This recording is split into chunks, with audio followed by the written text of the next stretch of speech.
Hola, ¿qué tal amigos? El día de hoy vamos a hablar sobre la fisiología de la insulina. Bueno, la insulina, ¿qué es primero nada más? ¿Qué es la insulina? La insulina es una hormona producida por las células betas del páncreas. Entonces, la insulina viene siendo una hormona. Pero el páncreas no solo va a producir estas hormonas. Vamos a hablar primero de qué es el páncreas. El páncreas va a ser un órgano que es una glándula tanto exócrina como endocrina, pero el día de hoy nos vamos a enfocar en la glándula exócrina del páncreas, la cual se encuentra conformada por islotes pancreáticos. Este es un corte histológico de un páncreas. Todo esto es el páncreas. ¿Y dónde se encuentran los islotes pancreáticos? Bueno, lo que he estado señalando aquí, estos circulitos que podemos ver aquí. Pero como esta tinción de hematocilina y eosina se nos dificulta verla, porque a mí también se me dificulta, entonces vamos a pasar a lo que es esta imagen un poquito más animada, en la cual podemos observar y apreciar cada una de las células que conforman estos islotes pancreáticos o islotes de Langerhans, también así son conocidos. Entonces, recapitulando, la insulina es una hormona producida por las células betas del páncreas. Entonces vamos a encontrar células beta, células alfas, células PP y células delta. Cada una de estas va a secretar ciertas hormonas. En la que nos vamos a enfocar el día de hoy es la insulina. Entonces las células alfa van a secretar lo que es glucago.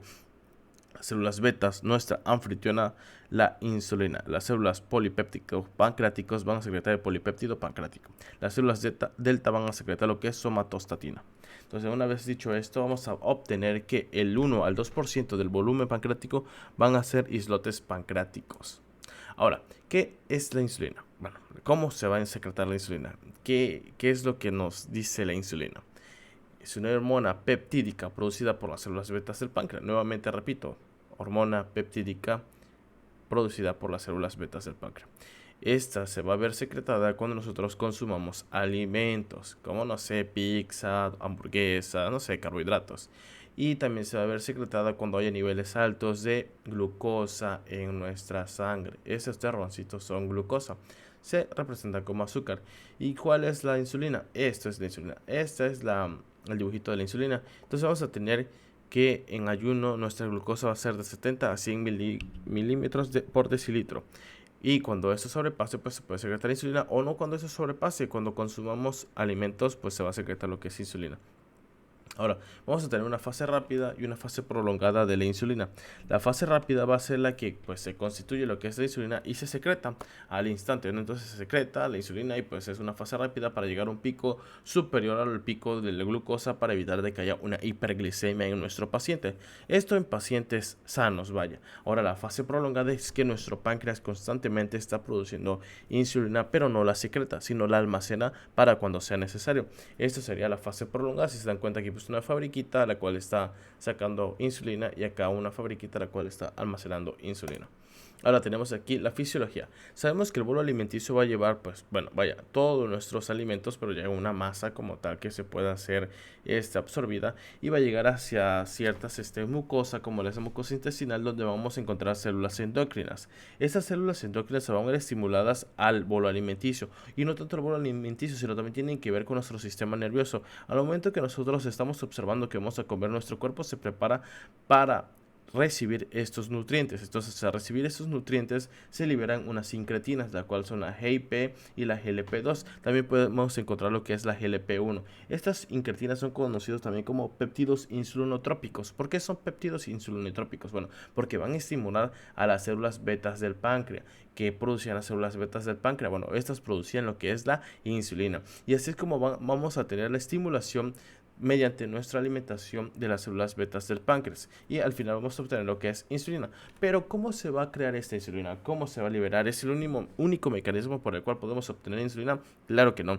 Más adelante vamos a ver cómo podemos obtener también de otras maneras pues otro mecanismo de insulina, ¿no? Entonces, vamos a tener que la insulina y la incretina va a ser como que una liberación constante. Se tiene que liberar como cierta cantidad de incretinas para que se libere cierta cantidad de insulina y pues sea como que llegue a un pico más alto que la glucosa obtenida o absorbida como tal. Bueno, no absorbida, obtenida. Y así limitar el pico de glucosa, como ya antes les mencioné. Si hay hay mucha insulina, la glucosa va a tender a disminuir. Ahora, ¿cómo se crea esta insulina? Bueno, vamos a tener primero que es una preproinsulina, en la cual vamos a tener ciertas cadenas como es la alfa, la beta y la A, la B y la C y la SP. vamos a tener división de SP, que se va a quitar lo que es el SP. Aquí viene siendo un aminoácidos de 110, digo, un péptido de 110 aminoácidos, si no me equivoco. Y esta va a estar formada por enlace SS pegables, que acá vamos a tener que tiene una función que se va a unir para formar la insulina. Pero bueno, regresamos al punto salida. Preproinsulina, la cual luego se va a convertir en proinsulina, en la cual vamos a tener solamente los péptidos y se van a cortar mediante estas proteínas que pues van a cortar como tal y que se llama PC2 y PC1, las cuales van a hacer unas incisiones aquí, otras incisiones acá. ¿Para qué? Para formar lo que es la insulina y para formar lo que es el péptido C. El péptido C hasta la fecha no se sabe qué función tenga, pero pues la insulina ya sabemos qué función tiene. Pero al no saber qué función tiene el péptido C, nosotros como médicos lo utilizamos para detectar cuál es la insulina exógena y cuál es la endógena. ¿Por qué? Porque la insulina exógena no trae el péptido C, mediante que la insulina exógena, esta sí trae el péptido C. Entonces, ciertas cantidades de péptido C que encontremos en nuestro cuerpo nos va a indicar que la hipoglucemia que tenga el paciente se va a deber a la insulina endógena, o en este caso a la exógena si no encontramos péptido C. Entonces, tenemos que la insulina tiene una tasa de vida media de 5 a 6 minutos debido a su aclaramiento hepático extensivo. Y del péptido C, aunque no sabemos su uso como tal, pues tiene una tasa de vida media de 30 minutos y se usa para evaluar lo que ya antes les mencioné, la periinsulinemia endógena y exógena. Pero ¿quién va a estimular la secreción de esta insulina? Nada más y nada menos que lo que nosotros consumamos, o sea, glucosa, aminoácidos, ácidos grasos y cuerpos cetónicos. Pero ahora vamos a pasar a la fisiología como tal de otro mecanismo de liberación de esta insulina. Se puede liberar por nuestro sistema nervioso. Vamos a tener estimulación de ciertos receptores.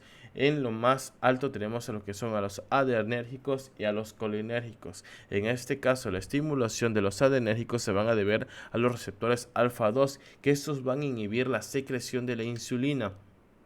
Como tal, los islotes pancreáticos van a estar inervados por estos receptores. Y vamos a tener que, pues más que nada, se va a deber al sistema simpático del sistema nervioso autónomo. Estos mecanismos se pueden ver activados para su inhibición de la secreción de insulina cuando el paciente está en hipoxia, hipoglucemia, ejercicio, hipotermia, cirugías o quemaduras. Ahora, a lo contrario, vamos a tener a los receptores colinérgicos, que estos van a ser los agonistas de los receptores beta 2. Y también vamos a tener aquí la estimulación del nervio vago, que estos van a favorecer la liberación de insulina.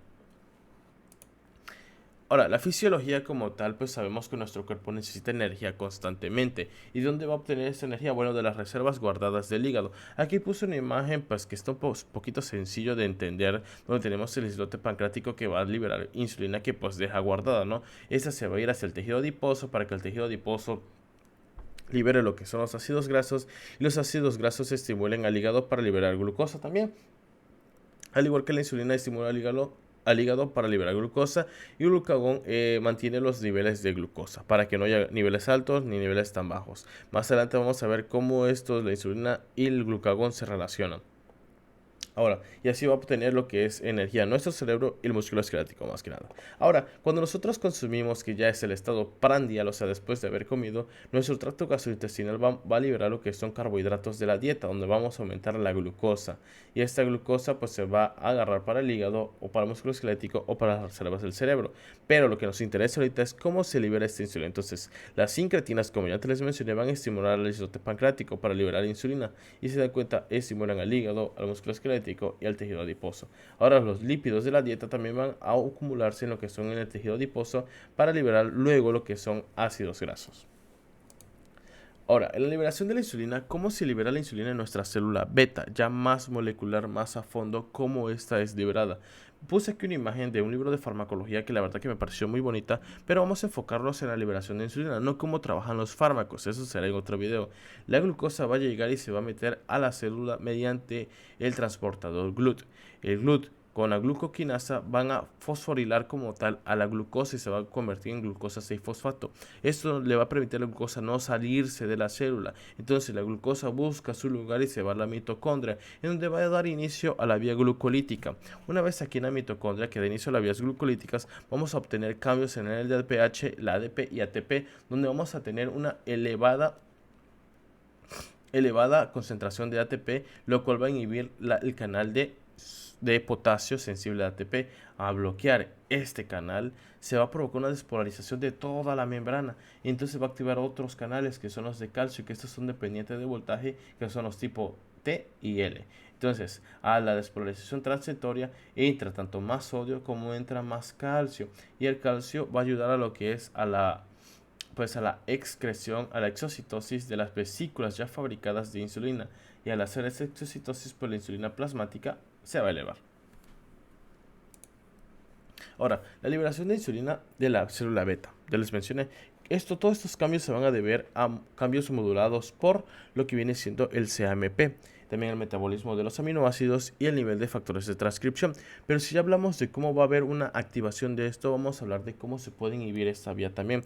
Vamos a tener receptores de somatostatina y agonistas de adrenérgico A2, como ya antes les mencioné, que inhiben la producción de insulina. Esto es mediante el sistema nervioso. Entonces, van a acoplarse a proteínas G, en especial GI, que estos van a reducir la producción y secreción celular de AMP, y como ya les mencioné acá, todos los cambios son modulados por AMP. Si no hay AMP, no va a haber ATP, y si no hay aumento de ATP, no va a haber bloqueo del canal de potasio. Por tanto, se va a provocar una polarización correcta de la membrana, vaya, ¿no? Se va a provocar lo que es pues sí, repolarización correcta de la membrana, lo cual no va a permitir ni que se abran los canales de calcio y no se pueda liberar insulina. Entonces, en general, la secreción de glucagón e insulina está regulada de manera recíproca, o sea, tanto la insulina como el glucagón. O sea, es como que si hay insulina, si la glucosa entra, vamos a obtener más insulina.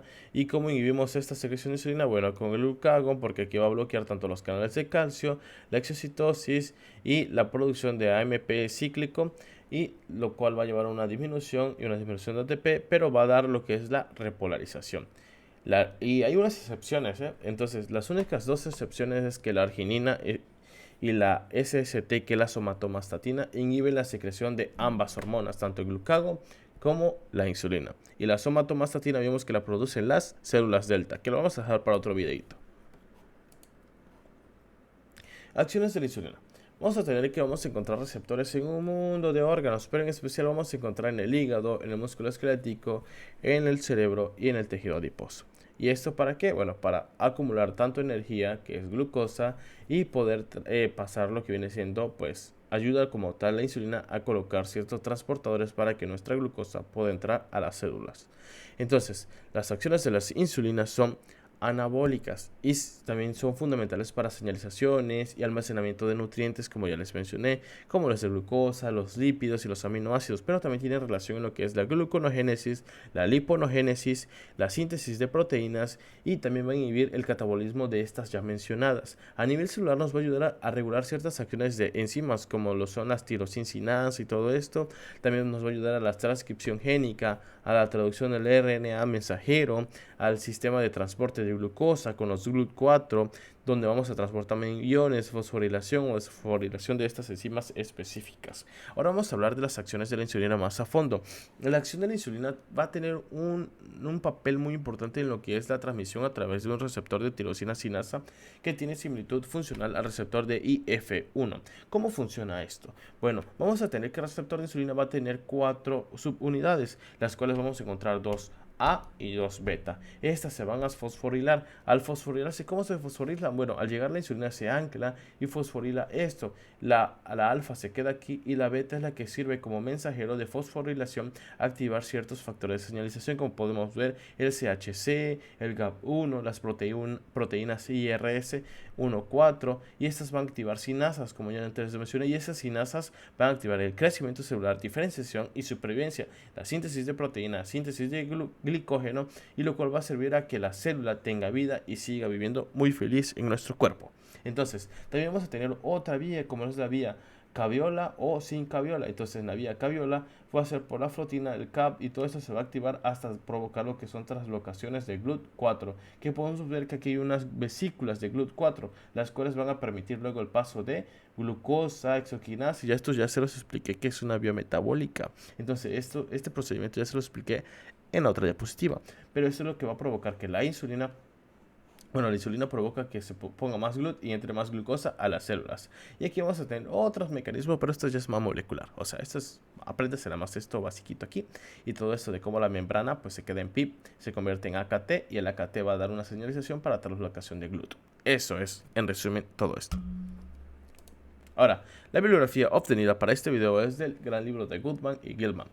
Pues si gustan, aquí está, lo pueden ir y obtener de donde quieran. Entonces yo aquí me despido, no olvides dejar tu like, tu comentario, cómo mejorar, que claro, los leo todos y les agradezco. Y yo me despido, nos vemos hasta la próxima.